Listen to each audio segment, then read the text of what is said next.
కథ పేరు అతడే ఆమె ప్రియుడు. ఎపిసోడ్ 12. రచయిత ఎండమూరి వీరేంద్రనాథ్. ఇక కథలోకి వెళ్తే, ఉదయం 5:30 అవుతుండగా బెడ్రూమ్ తలుపు కొడుతున్న శబ్దం వినిపించి మెలకువ వచ్చింది రవితేజకి. ఇంత పొద్దుటే ఎవరు వచ్చి ఉంటారు అనుకుంటూ తన భార్యని లేపాడు. సిరిచందన బద్ధకంగా లేచి కూర్చుంటూ, ఏమిటండి అని అడిగింది. ఎవరో తలుపు కొడుతున్నారు, వెళ్ళి చూడు అన్నాడు. ఈ సమయంలో మనన్నెవరు డిస్టర్బ్ చేస్తారు అంటూ లేచి వెళ్ళి తలుపు తీసింది. తలుపు తీయగానే ఎదురుగా కనిపించిన మనిషిని చూడగానే కెవ్వున కేక వేసి వెనక్కి పరిగెత్తుకొచ్చి భర్తను గట్టిగా పట్టుకుంది. ఏమైంది సిరి, ఎందుకలా అరిచావు? అతను కంగారుగా లేస్తూ అడిగాడు. ఆమె భయంతో వణికిపోతూ ఆ రోజు అంటూ ఏదో చెప్పబోయింది. అతనది గమనించి గుమ్మం వైపు చూశాడు. ఎదురుగా ఇబ్రహీం. రవితేజ ఒక్కసారిగా ఉలిక్కిపడ్డాడు. తనని చూడగానే అతని ముఖంలో రంగులు మారటం గుర్తించి నవ్వాడు ఇబ్రహీం. అంతలోనే తేజ తన తొందరపాటును కప్పిపుచ్చుకుంటూ చూపు తిప్పి శూన్యంలోకి చూస్తూ ఎవరు ఎవరు ఎవరు మీరు అని గద్దించినట్టుగా అడిగాడు. నన్ను గుర్తుపట్టలేదా రవితేజ? ఇబ్రహీం కంఠం కంచులా మ్రోగింది. లేదు, మీరు అతని గొంతు గుర్తు తెచ్చుకోవడానికి ప్రయత్నిస్తున్నట్లుగా అన్నాడు. వావ్ మిస్టర్ రవితేజ, మళ్ళీ నాటకం ఆడుతున్నావు. నో, నాటకమేంటి? అసలు మీరెవరో ముందు చెప్పండి. బస్, ఈ వేషాలు ఇదివరకే చూశాను. ఇక నువ్వో మేమో తేల్చుకోవడానికే వచ్చాను. ఇక నటించాలని చూడకు. ఓహో, అయితే నువ్వు గోల్డ్ స్మగ్లర్ ఆలేఖాన్ అన్నమాట. ఇంతకీ ఏం కావాలి నీకు? అతని కంఠంలో పోలీస్ ఆఫీసర్ తాలూకు ధైర్యం ధ్వనించింది. నేనెందుకు వచ్చానో నీకు తెలుసు రవితేజ. కానీ నీకసలు ఏమి తెలియనట్టు మమ్మల్ని నమ్మించాలని చూస్తున్నావు. నీకసలు కళ్ళే లేనట్టు అటు పోలీస్ శాఖను ఇటు నీ ఇంటి వాళ్ళని అమోఘంగా నమ్మించావు. కానీ మమ్మల్ని మాత్రం 1000 జన్మలెత్తినా నమ్మించలేవు. ఆ 2 బ్రీఫ్ కేసులు నాకు హ్యాండ్ ఓవర్ చెయ్యి. వచ్చే లాభాన్ని 50-50 పంచుకుందాం. లేకపోతే నీ కర్మ. నిన్ను, నీ పెళ్ళాన్ని, ఆఖరికి ఆ కమిషనర్ గారిని కూడా చంపి నా బంగారం నేను ఎలా స్వాధీనం చేసుకోవాలో నాకు బాగా తెలుసు. ఆ పైన నీ ఇష్టం, నువ్వే ఆలోచించుకో అంటూ ప్యాంటు జేబులో నుంచి రివాల్వర్ తీసి గురిపెట్టాడు. రవి పరిస్థితి ఇరకాటంలో పడింది. చూడు మిస్టర్, ఆ బ్రీఫ్ కేసులో నా దగ్గరున్నా నేను నీతో చేతులు కలపను. నేను ప్రభుత్వం మనిషిని. ప్రాణం పోయినా నేను ఆ పని చేసేవాణ్ణి కాదు. ఎందుకు అనవసరంగా నా చుట్టూ తిరుగుతూ నీ టైం వేస్ట్ చేసుకుంటున్నావు? నన్ను, నా వాళ్ళని చంపినంత మాత్రాన గవర్నమెంట్కి హ్యాండ్ ఓవర్ చేసిన ఆ గోల్డ్ బిస్కెట్స్ తిరిగి రావు. సాధ్యమైనంత కూల్గా చెప్పాడు. తేజ, నువ్వు బ్రతక నేర్చిన వాడేవనుకుని ఇంతసేపు ఓపిక పట్టాను. కానీ ఇప్పుడే అర్థమైంది, నువ్వు బ్రతకడం చేతగాని మూర్ఖుడువని. నీ నుండి నా సొమ్ము ఎలా రాబట్టుకోవాలో తెలియనివన్నీ కాదని గుర్తు చేయడానికే వచ్చాను అంటూ ఓ చేత్తో రివాల్వర్ పట్టుకొని ముందుకు అడుగు వేసి సిరి జుట్టు పట్టి తన వేపుకు లాక్కున్నాడు. కెవ్వుమని అరిచింది సిరిచందన. ప్లీజ్, నా భార్యనేం చెయ్యకు. కంగారుగా లేచి గాల్లో చేతులు సాచి ముందుకొస్తూ అన్నాడతను. Stop there. రివాల్వర్ అతని గుండెలకు గురిపెడుతూ అరిచాడు ఇబ్రహీం. రవితేజ అతనికి 3 అడుగుల దూరంగా ఆగిపోయాడు. ఇబ్రహీం నవ్వుతూ సిరిజుట్టు గట్టిగా ఒడిసి పట్టుకొని ముఖాన్ని తన వైపుకు తిప్పుకుంటూ పెదాలను ముద్దు పెట్టుకోవడానికి ముందుకు వంగుతున్నాడు. అసలు ప్లాన్ అంతా రవితేజలో రియాక్షన్ తెప్పించడం కోసమే. అది ఫలించింది. రవితేజ ఇక నిగ్రహించుకోలేకపోయాడు. నించున్న చోట నుండి కుడికాలుని బలంగా కదిపాడు. ఫుట్బాల్ ఆడే క్రీడాకారుడి టెక్నిక్ వల్ల రివాల్వర్ బంతిలా వెళ్ళి దూరంగా పడింది. ఒక్క క్షణం షాక్ తిన్నాడు ఇబ్రహీం ఖాన్. ఆ సమయం చాలా ఐపీఎస్ చేసిన రవితేజకు. ఇప్పుడు రివాల్వర్ అతని చేతిలో ఉంది. ఇబ్రహీం ఖాన్ ఈ హఠాత్ పరిణామానికి బిత్తరపోయాడు. మృత్యుదేవతలా రివాల్వర్ గురిపెట్టి ఉన్న తేజాన్ని చూడగానే అప్రయత్నంగా సిరిని వదిలిపెట్టాడు. రవితేజ చూపులు శూన్యంలో లేవు. సూటిగా ఖాన్ కళ్ళల్లోకి చూస్తున్నాడు. రవితేజ, నన్ను తక్కువగా అంచనా వేయకు. బయట నా మనుషులు 2 ఉన్నారు. రివాల్వర్ పేలిందంటే ఇక్కడికొస్తారు. నాకేమైనా జరిగిందంటే నిన్ను, నీ భార్యని ముక్కల కింద నరికేస్తారు. కబడ్డార్. ఖాన్ ఏమాత్రం బెదరకుండా అన్నాడు. ఏడిశారు. ముందు నిన్ను, తర్వాత నీ వాళ్ళని షూట్ చేస్తాను. అది నీ వల్ల కాదు. కేవలం నీకు కళ్ళు పోలేదని నిరూపించడానికే ఈ నాటకం ఆడాను. పాపం, ఇన్ని రోజులు నేషనల్ అవార్డు కొట్టేసే లెవెల్లో యాక్షన్ చేశావు. ఇప్పటికైనా నువ్వు వాడింది నాటకమని రుజువైంది కనుక ఇక ఆ గోల్డ్ బిస్కెట్స్ ఎక్కడున్నాయో చెప్పు. ఏ ధైర్యంతో ఖాన్ అంత సూటిగా నిలబడి రివాల్వర్కి బెదరకుండా మాట్లాడుతున్నాడో రవితేజకి అర్థం కాలేదు. చెప్పకపోతే అన్నాడు. చెప్పకపోతే సింపుల్, నీ కళ్ళ ముందే నీ భార్యని రేప్ చేస్తాను. ఇడియట్, ఎంత ధైర్యం నీకు? రవితేజ చూపుడు వేలు ట్రిగ్గర్పై బిగుసుకుంది. ఖాన్ కళ్ళల్లో ఎలాంటి బెదురు లేదు. చిరునవ్వు అతని ముఖంలో తాండవిస్తోంది. ఇదంతా అయోమయంగా చూస్తోంది సిరిచందన. భర్తకి కళ్ళు పోలేదన్న విషయం జీర్ణం కావడానికి ఆమెకింతసేపు పట్టింది. ఇన్ని రోజులు భర్త కళ్ళు లేనట్టు నాటకం ఆడడం ఆమెకి షాక్కి గురిచేసింది. రవితేజ ఇక ఆలస్యం చేయలేదు. ముంచును రాబోతున్న ఖాన్ని ఆపడం కోసం ట్రిగ్గర్ బలంగా నొక్కాడు. క్లిక్ మన్న శబ్దం. బుల్లెట్ బయటికి రాలేదు. కంగారుని అంచుకుంటూ మళ్ళీ నొక్కాడు. అదే శబ్దం. అప్పుడు తెలిసిందతడికి అంతసేపు ఖాన్ ఎంత ధైర్యంగా నిలబడి ఎలా మాట్లాడగలిగాడు. గది ప్రతిధ్వనించేలా నవ్వాడు ఖాన్. రివాల్వర్ తీస్తూ, ఇప్పుడు అర్థమైందా రవితేజ, ఈ ఖాన్ అంటే ఏమిటో? డబుల్ గేమ్ ఆడడం నీ ఒక్కడికే చేతనవుతుందనుకున్నావా? 3 సంవత్సరాలు బొంబాయి నగర పోలీసుల్ని గడగడలాడించిన నన్ను అంత తక్కువ అంచనా వేయకు అంటూ గుమ్మం వైపు తిరిగి, జేమ్స్, దాన్ని లాక్కెళ్ళి జీప్లో పడేయండ్రా అని ఆజ్ఞాపించాడు. ఇద్దరు అనుచరులు సిరిని చెరోవైపు కవర్ చేసి లాక్కెళ్ళసాగారు. అప్పుడు తేరుకుంది సిరిచందన షాక్ నుండి. కానీ ఏమీ మాట్లాడలేదు. కనీసం చిన్న కేక కూడా వేయలేదు. నిర్లిప్తంగా జరిగేది చూడసాగింది. మిస్టర్ ఖాన్, మాకేమీ తెలీదు, దయచేసి మమ్మల్ని ఇలా వదిలేయ్, రవితేజ నిస్సహాయంగా అడిగాడు. సారీ మిస్టర్ రవితేజ, నేను కూనికోర్లనైనా నమ్ముతాను గాని మీ పోలీస్ డిపార్ట్మెంట్ని మాత్రం నమ్మను. అయినా నీ భార్యను నేనేం చేయను. రేపు రాత్రి 12 గంటల్లోగా నా 2 బ్రీఫ్ కేసుల గోల్డ్ నాకు అప్పగించాలి. అప్పుడే నీ భార్యను నీకు నిక్షేపంగా పవిత్రంగా అప్పచెప్తాను. రేపు సాయంత్రం ఫోన్ చేస్తాను. అవి ఎక్కడ అందించాలో, ఏమైనా తేడా వచ్చిందో నీ భార్యని ఘోరాతి ఘోరంగా రేప్ చేసి శవాన్ని నీకు గిఫ్ట్గా పంపిస్తా. ప్లీజ్ ఖాన్, నా భార్యనేం చేయకు. కమిషనర్తో మాట్లాడి అవి ఏమయ్యాయో కనుక్కుంటాను. నో, నీ నక్కజిత్తులో నేను నమ్మను. నా సంగతి నీకింకా బాగా తెలీదు. పోలీసులతో కలిసి వచ్చి పిచ్చి వేషాలు వేయాలని చూస్తే పరిణామాలు విపరీతంగా ఉంటాయి అని అక్కడి నుంచి వేగంగా వెళ్ళిపోయాడు. 2 నిమిషాల తర్వాత బయట జీపు కదిలిన శబ్దం వినిపించింది. నీకు కళ్ళు తిరిగి వచ్చినందుకు ఆనందించాలో, ఇలా జరిగినందుకు బాధపడాలో తెలియడం లేదు అన్నాడు కమిషనర్ అశ్వత్థామ. రవితేజ సమాధానం లేదు. అసలు నీకు కళ్ళెలా వచ్చాయి అని అడిగాడు కమిషనర్. ఏమో, నాకు తెలీదు. ఉదయం తలుపులు కొడుతున్న శబ్దం వినిపించి కళ్ళు తెరిచాను. నాకంతా కనిపించసాగింది. ఆశ్చర్యం నుంచి తేరుకునేసరికి సిరిచందన తలుపు తీయడం, ఆ గూండాలు లోపలికి ప్రవేశించడం జరిగిపోయింది అన్నాడు రవితేజ. రవి, నా మాట విని నేను చెప్పినట్టు చెయ్యి. సిరిచందనకి ఏమీ కాదు. మొత్తం పోలీస్ ఫోర్సునంతా ఉపయోగిద్దాం. వాళ్ళని ఎలాగైనా సరే మనం పట్టుకోవచ్చు. వద్దు సార్, మన ప్లాన్ తెలిస్తే వాళ్ళు నా భార్యకేమైనా ప్రమాదం తలపెట్టొచ్చు, ఖండితంగా చెప్పాడు రవితేజ. వాళ్ళిద్దరి మధ్య ఈ విషయమై చాలాసేపు వాదోపవాదాలు జరిగాయి. చివరికి కమిషనర్ ఆ గోల్డ్ బిస్కెట్స్ని స్మగ్లర్కి అందజేయడానికి ఒప్పుకోక తప్పలేదు. రవితేజ అన్నాడు, ఆ బ్రీఫ్ కేసుల్ని మీరు ప్రభుత్వానికి హ్యాండోవర్ చేసి ఉంటే బాగుండేదేమో. దానికి ఒప్పుకోనట్టు అశ్వత్థామ అన్నాడు. అవి పోలీస్ డిపార్ట్మెంట్ దగ్గర ఉండబట్టే కదా స్మగ్లర్స్ మళ్ళీ తెరపైకి వచ్చారు. కానీ నా భార్య అపాయంలో పడింది కదా. రవితేజ చెప్తున్న దాంట్లో కూడా నిజం కనబడింది. మరి పంతాలకి పోతే అక్కడ ఒక ప్రాణహాని జరగొచ్చు, మొత్తం విషయం బయటపడవచ్చు. కమిషనర్ లేస్తూ, బ్రీఫ్ కేసులు నేనే బ్యాంక్ లాకర్లో పెట్టాను. వాటిని వెంటనే తీసుకొస్తాను. అవెక్కడున్నాయో డిపార్ట్మెంట్కి తప్ప మరెవరికీ తెలీదు అని లేచి వెళ్ళిపోయాడు. అతను వెళ్ళిన అరగంటకి ఫోన్ వచ్చింది. రవితేజ రిసీవర్ ఎత్తాడు. Yes, hello mister Raviteja, how are you? అట్నుంచి ఇబ్రహీం ఖాన్ గొంతు వినిపించింది. ఖాన్, కుశల ప్రశ్నలు వేసుకోవడానికి మనమేం బంధువులం కాము. తొందరగా విషయానికి రా. ఓకే, గోల్డ్ తిరిగి అప్పగించడానికి మీరొప్పుకున్నట్టేగా? ఒప్పుకుంటున్నాను. ఆ గోల్డ్ ఎక్కడ, ఎప్పుడు, ఎలా అందజేయమంటావో చెప్పు. ఇబ్రహీం ఖాన్ చెప్పాడు. ఈరోజు రాత్రి సరిగ్గా 11 గంటలకు అరకు వేలిలో పెద్ద రాయి చెట్టు దగ్గర కారులో వచ్చి ఆ బ్రీఫ్ కేసులు అక్కడ పెట్టి తిన్నగా మరో 2 కిలోమీటర్స్ ముందుకు వెళ్ళాలి.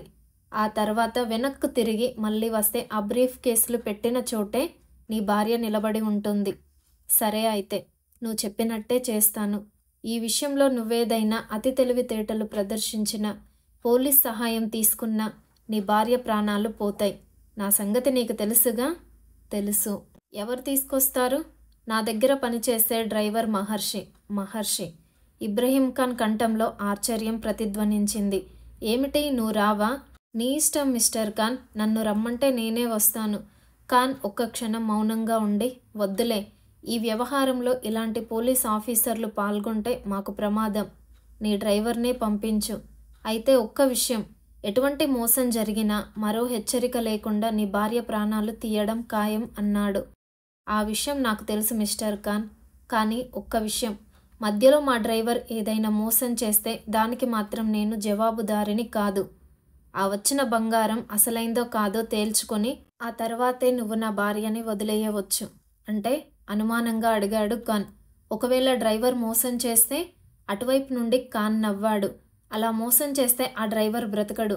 అక్కడికక్కడే అతడి ప్రాణాలు తీసి ఆ తర్వాత జరగవలసిన విషయాలు ఆలోచిస్తాను. అయితే ఒక్క విషయం గుర్తుంచుకో మిస్టర్ ఖాన్, బంగారం పంపించడం వరకే మా బాధ్యత. అది మంచి బంగారం కాకపోతే నువ్వు చర్య తీసుకోవాల్సింది మా డ్రైవర్ మీద తప్ప నా భార్య మీద కాదు అని ఫోన్ పెట్టేశాడు రవితేజ. మరో అరగంట తర్వాత కమిషనర్ అశ్వత్థామ బంగారపు బ్రీఫ్ కేసులతో అక్కడికొచ్చాడు. వాటిని రవితేజకు అందజేస్తూ, ఫోన్ వచ్చిందా అని ఆతృతతో అడిగాడు. వచ్చింది సార్ అన్నాడు రవితేజ. ఆ బ్రీఫ్ కేసులు ఎప్పుడు, ఎక్కడ, ఎలా అందజేయాలనేది సాయంత్రం చెప్తానన్నాడు ఖాన్. అంతేకాదు, ఈ వ్యవహారంలో పోలీసులెవరు భాగం పంచుకోకూడదంట. ఎవరితో పంపాలన్నది సాయంత్రం చెప్తాడంట. అయితే సాయంత్రం వరకు ఆగాలన్నమాట సిరిచందన ప్రాణాలకి. ఏ ప్రమాదము లేదని చెప్పాడు. మనం కూడా చేయగలిగిందేమీ లేదు అన్నాడు రవితేజ. ఎలా ప్రొసీడ్ అవ్వాలన్న విషయం మరి కొంచెం సేపు మాట్లాడి లేస్తూ సాయంత్రం వస్తాను అని చెప్పి కమిషనర్ వెళ్ళిపోయాడు. మరో 10 నిమిషాల్లో రవితేజ ఆ బ్రీఫ్ కేసులని కారులో పెట్టుకుని వేగంగా బయలుదేరాడు. ఊళ్ళో ఒక చిన్న సందులోకి ప్రవేశించాడు. అక్కడ వరుసగా కంసలి దుకాణాలున్నాయి. అతడొక కంసలిని కలిసి క్లుప్తంగా చేయవలసింది చెప్పాడు. ఆ పని వినగానే ముందు అతను చేయనన్నాడు. రవితేజ తానెవరో చెప్పి కొంత డబ్బు జేబులో నుంచి తీసేసరికి కంసలే ఒప్పుకున్నాడు. సాయంత్రం 4 గంటలకల్లా కావాల్సింది చేసి పెడతానని వాగ్దానం చేశాడు. రవితేజ ఇంటికొచ్చి 4 గంటల వరకు ఒకడే కూర్చున్నాడు. సరిగ్గా 4 అవుతుండగా మళ్ళీ కంసలి దగ్గరికెళ్ళి, ఆ బ్రీఫ్ కేసులున్నాయి, 2 కమిషనర్ ఇచ్చినవి, మరో 2 డూప్లికేట్స్ బిస్కెట్స్ ఉన్నాయి. రాత్రవుతుండగా కమిషనర్ వచ్చాడు. అప్పుడు పిలిపించాడు రవితేజ మహర్షిని. మహర్షి అప్పటి వరకు టెన్షన్లో ఉన్నాడు. ఏం జరుగుతుందో అతడికి తెలియదు. రామరాజుని కొన దగ్గర దింపి అతడు వెనక్కి వచ్చేసరికి ఇంట్లో సిరిచందన లేదని మాత్రం అతడికి రవితేజ దగ్గరనున్న చనువు సరిపోలేదు. తను తెచ్చిన మూలికల ప్రభావం వలన రవితేజకి కళ్ళు వచ్చాయన్న ఆనందం సిరిచందన కిడ్నాప్ వల్ల వెనుకబడిపోయింది. కమిషనర్ వచ్చిన తర్వాత అతన్ని పిలిపించినప్పుడు క్లుప్తంగా ఏం జరిగిందో రవితేజ చెప్పాడు. మహర్షి చాలా వ్యాకులపడ్డాడు. ఇప్పుడేం చేయాలి సార్ అని అడిగాడు.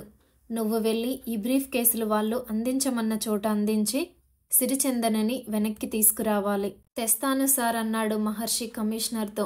వాళ్ళు నరరూప రాక్షసులు, చాలా జాగ్రత్తగా హ్యాండిల్ చేయాలి అని హెచ్చరించాడు కమిషనర్. నా ప్రాణం పోయినా పర్వాలేదు సార్, సిరిచందనని జాగ్రత్తగా తీసుకొస్తాను అన్నాడు మహర్షి. మా కారులో వెళ్ళన్నాడు రవితేజ. మహర్షి అతని దగ్గర తాళాలు తీసుకొని బ్రీఫ్ కేసులు 2 కారులో పెట్టుకుని స్టార్ట్ చేశాడు. కమిషనర్ రవితేజ మెట్ల మీద నిలబడి ఉన్నారు. కారు నెమ్మదిగా వీధి మలుపులో అదృశ్యమైంది. రవితేజ గాఢంగా శ్వాస పీల్చుకున్నాడు. తన భార్యని రిలీజ్ చేయబోయే ముందు అవి ఒరిజినల్ బిస్కెట్లో కాదు ఇబ్రహీం ఖాన్ పరీక్ష చేసి చూస్తాడని అతడికి తెలుసు. అవి డూప్లికేట్స్వి అని జరిగిందో తెలియని మహర్షి సరియైన సమాధానం చెప్పలేకపోతాడు. ఖాన్ అతడి ప్రాణాలు తీస్తాడు, అందులో సందేహమేమీ లేదు. రవితేజకి కావాల్సింది కూడా అదే. తన చేతులకి ఏ మట్టి అంటకుండా మహర్షి ప్రాణాలు కోల్పోవడం. అది గాని అలా జరగకపోతే జైలు నుండి తప్పించుకున్న నేరం మీద మహర్షి కేసు కోర్టుకి వెళ్ళగానే అతనికి అతడి భార్య అయిన శ్రీవానికి మధ్య ఉన్న ఎఫ్ఐఆర్ బయటకు వస్తుందని, అది తన భార్యకి తెలుస్తుందని రవితేజకి నిశ్చయంగా తెలుసు.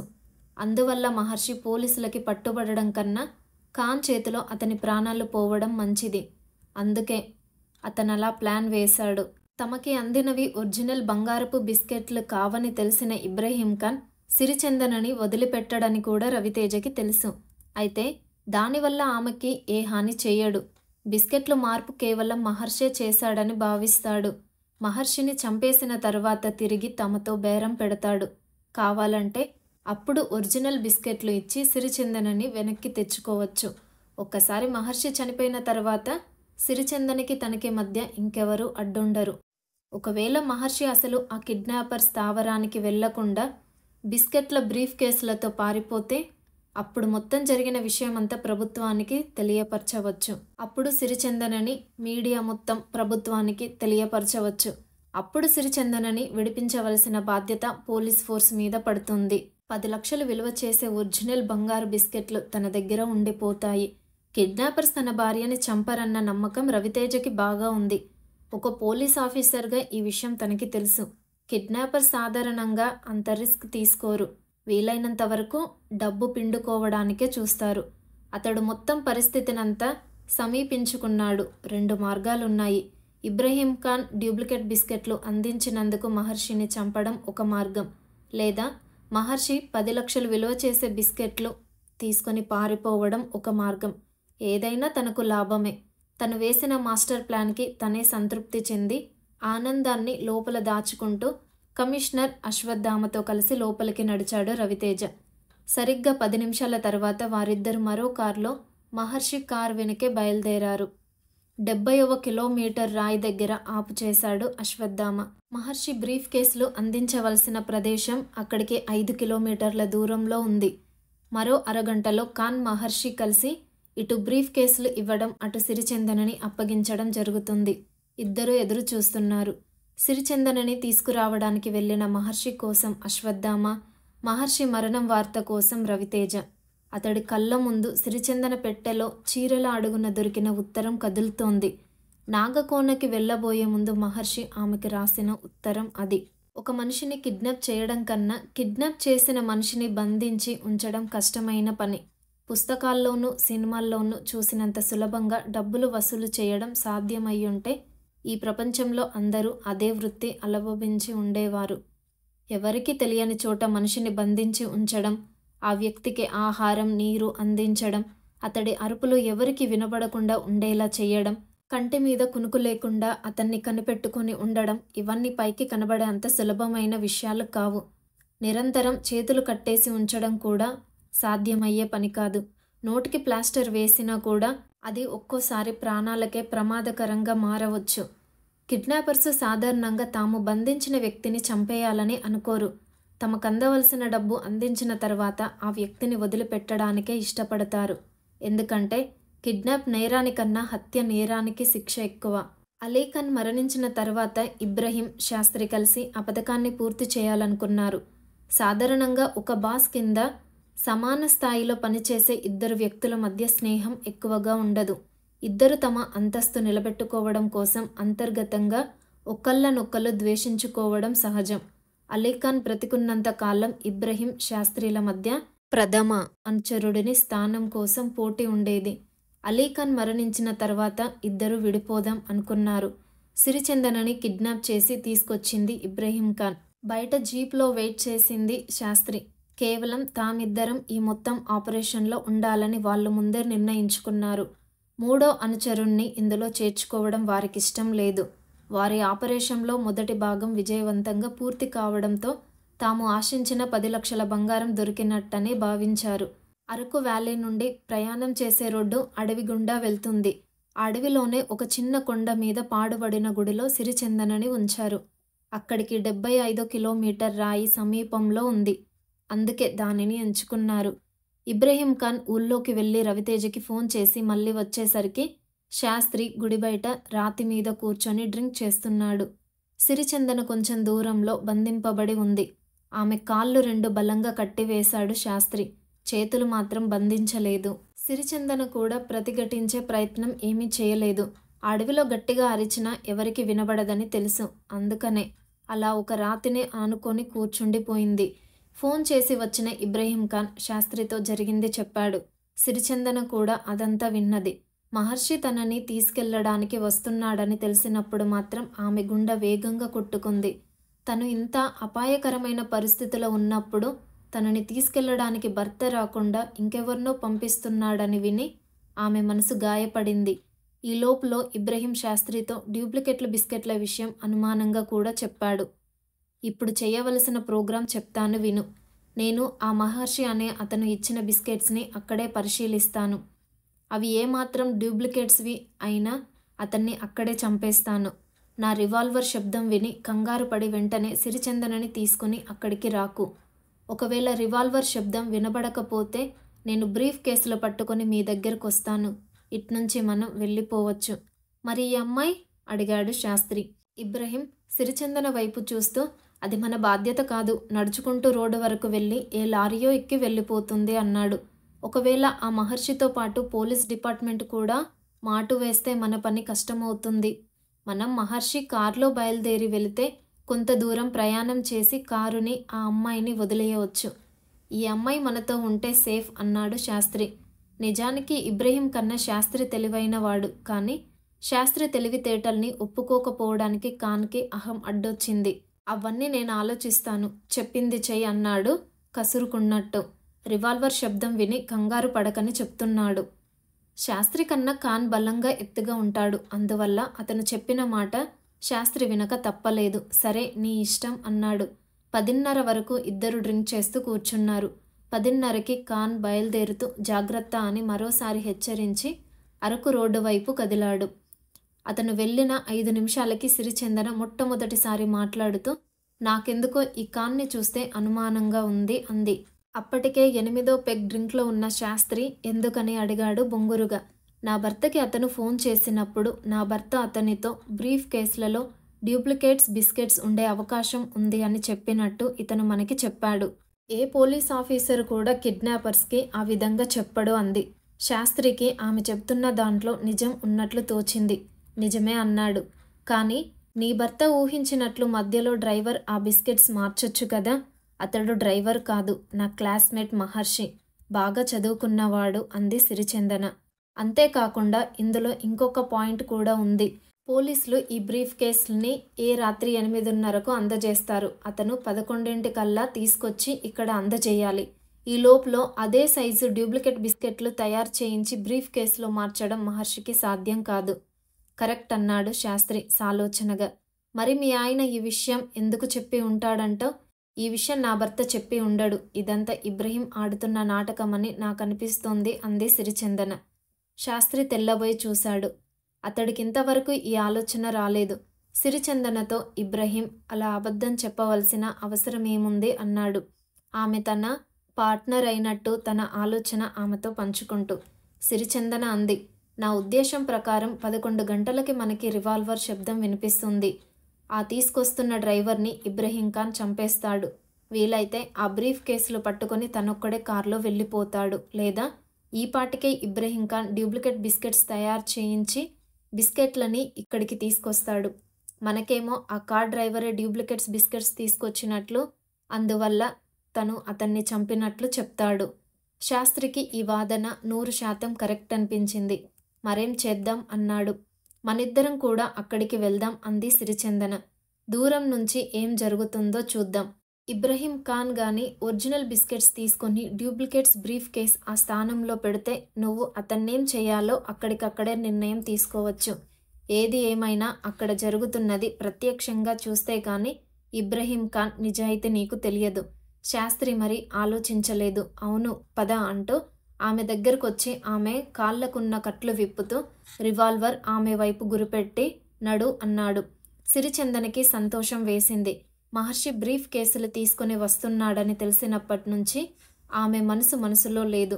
ఒకవేళ పోలీసులే ఏదైనా మాస్టర్ ప్లాన్ వేసి డూప్లికేట్స్ బిస్కెట్స్ పంపించి ఉంటే దానికి బలి అవ్వాల్సిందే మహర్షి అని తెలిసినప్పటి నుండి అతన్ని ఎలాగైనా రక్షించాలని ఆమె మనసులో అనుకుంటూ వచ్చింది.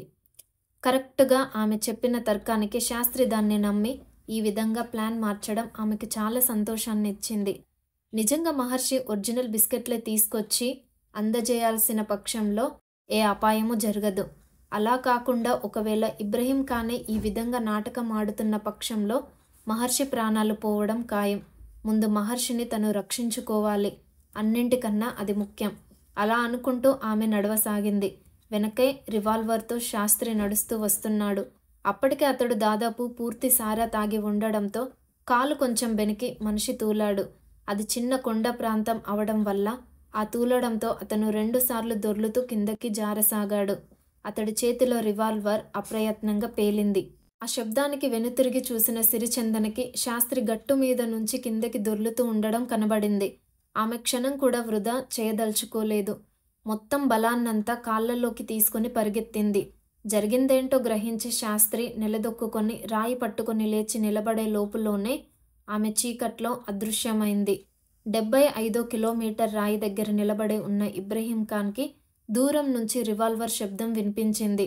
అది శాస్త్రి పేల్చిందే అని తెలుసు. అయితే అతడికి జరిగిందేమిటో అర్థం కాలేదు. శాస్త్రి సిరిచందనని కాల్చేశాడా అనుకున్నాడు. కోపంతో చిరాకుతో అతడి నుదుటి నరాలు ఉబికాయి. వెనుతిరగబోయాడు.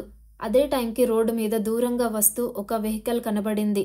సిరిచందన గాని శాస్త్రి గాని బ్రతికున్నారా లేదా అని అతడు ఆలోచించలేదు. వాళ్ళిద్దరూ చనిపోయినా కూడా అతడికొచ్చే నష్టం ఏం లేదు. కాబట్టి అతడు ఆ కిలోమీటర్ రాయి దగ్గర నిలబడి ఉన్నాడు.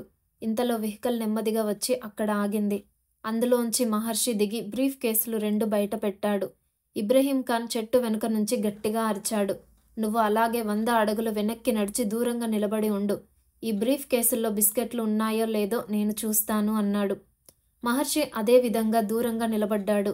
చెట్టు చాటు నుంచి ఇబ్రహీం ఖాన్ వచ్చి బ్రీఫ్ కేసుల్ని తీసుకుని తిరిగి చెట్టు చాటుకి వెళ్ళాడు. వాటిల్ని విప్పి తన దగ్గర ఉన్న పరికరాలతో పరీక్షించాడు. మొదటి నిమిషంలోనే అవి డూప్లికేట్స్ అని తెలిసిపోయింది.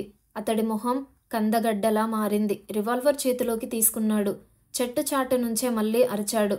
మహర్షి బ్రీఫ్ కేసుల్లో బిస్కెట్లు సరిగ్గానే ఉన్నాయి. నీవు తిరిగి కార్ దగ్గరికి రావచ్చు అంటూ అతను రేంజ్లోకి రాగానే షూట్ చేయడానికి వీలుగా రివాల్వర్ ఎత్తి పట్టుకున్నాడు. గాయపర్చి నిజం కక్కించాలని ఖాన్ ఉద్దేశం. అయితే మహర్షి వెనక్కి తిరిగి రాలేదు. నువ్వు వెనక్కి రావచ్చు అని గట్టిగా అరిచాడు. అట్నుంచి ఏ అలికిడి లేదు.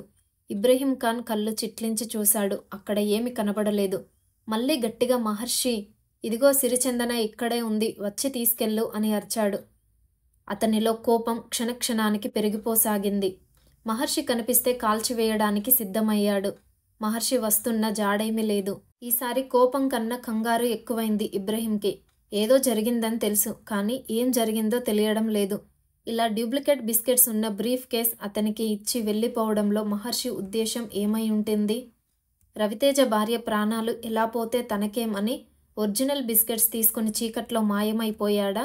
అలాంటి ఉద్దేశం ఉన్నవాడు అసలు కారులో ఇంత దూరం ఎందుకు వస్తాడు? అట్నుంచి అట్టే అదే కారులో మాయమైపోవచ్చుగా అని మళ్ళీ అనుకున్నాడు. ఎదురుగా ఉన్న డూప్లికేట్ బిస్కెట్స్ తనని పరిహసిస్తున్నట్టు కనబడ్డాయి. వాటిని కాలితో బలంగా తన్నాడు. మళ్ళీ ఇంకోసారి గట్టిగా మహర్షి అని అరిచాడు. సమాధానంగా నిశ్శబ్దం నవ్వినట్టు అనిపించింది. రివాల్వర్ జాగ్రత్తగా పట్టుకొని అతడు అడుగులో అడుగు వేసుకుంటూ కారు దగ్గరకొచ్చాడు. సరిగ్గా అదే టైంకి రోడ్డుకి అవతలి పక్కన అలికిడైంది. చెప్పున రివాల్వర్ అటు తిప్పాడు. దూరం నుంచి శాస్త్రి వస్తూ కుంటుతూ కనబడ్డాడు. ఇబ్రహీంకి ఏమీ అర్థం కాలేదు. అతడు 2 అడుగులు వేసి ఏమైంది అన్నాడు. శాస్త్రి మొహం పాలిపోయింది. తాగిన మత్తంతా దిగిపోయింది. సిరిచందన పారిపోయింది అన్నాడు. వాట్? అవును. ఆవిడ కాళ్ళకి కట్లెందుకు విప్పా? శాస్త్రి సమాధానం చెప్పలేదు. నాకు రివాల్వర్ శబ్దం వినిపించింది. ఏమిటది అని అడిగాడు ఇబ్రహీం. నేనే పేల్చాను అన్నాడు శాస్త్రి. ఎందుకు? ఆవిడ పారిపోతూ ఉంటే అబద్ధం చెప్పాడు. ఇడియట్, నేనడిగింది ఆవిడ కాళ్ళకి కట్లెందుకు విప్పావని. ఇద్దరం కలిసి ఇక్కడికొద్దాం అనుకున్నాం అన్నాడు శాస్త్రి. మన ఒరిజినల్ ప్లాన్లో అది లేదుగా, కోపాన్ని అణుచుకుంటూ అన్నాడు ఇబ్రహీం. లేదు, కానీ ఇక్కడేం జరుగుతుందో చూద్దామని. అంటే నేను ఈ బ్రీఫ్ కేసులు తీసుకొని పారిపోతాననుకున్నారా ఇద్దరూనూ? శాస్త్రి అది కాదు అంటూ ఏదో చెప్పబోయాడు. అప్పుడు పేల్చాడు ఇబ్రహీం ఖాన్. తను మోసగింపబడ్డానని, బ్రీఫ్ కేసులు తనకు అందించవలసిన వ్యక్తి చీకట్లో కలిసిపోయాడని, సిరిచందన తమ నుంచి తప్పించుకుందని, తన అనుచరుడు తనని మోసం చేశాడని, ఇన్ని కారణాలు అతన్ని ఆ క్షణం రాక్షసుడిని చేశాయి. వరుసగా 4 సార్లు రివాల్వర్ పేల్చాడు. శాస్త్రి ఛాతీ తూట్లు పడింది. మారు మాట్లాడకుండా అతను అక్కడే మోకాళ్ళ మీద కూలబడిపోయాడు. మరుక్షణం అతని ప్రాణాలు గాలిలో కలిసిపోయాయి.